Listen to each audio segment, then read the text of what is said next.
Alors, l'un de vos conseils, c'est lorsque vous créez une entreprise, ayez toujours en tête un plan B. Alors, c'est-à-dire?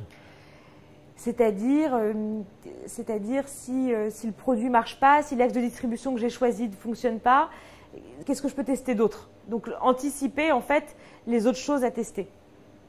Et puis c'est plus rassurant d'avoir un plan B. Bien sûr, bien sûr. Et quand on est plus rassuré, je pense que le fait de savoir qu'on a un filet de sécurité qui potentiellement serait ce plan B, ça rassure énormément. Donc ça permet d'être plus à l'aise et de se poser moins de barrières.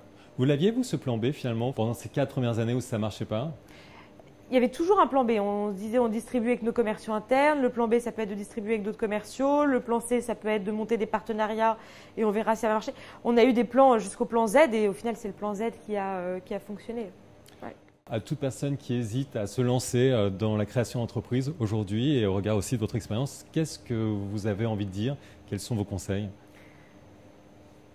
Qui a peu à perdre finalement à essayer. Et au contraire, tout à gagner, que ce soit en expérience, que ce soit en plein de choses, mais il y a peu à perdre. Donc réussir à évaluer son risque et finalement, avec un peu de bon sens, il n'y a aucune raison de ne pas y arriver.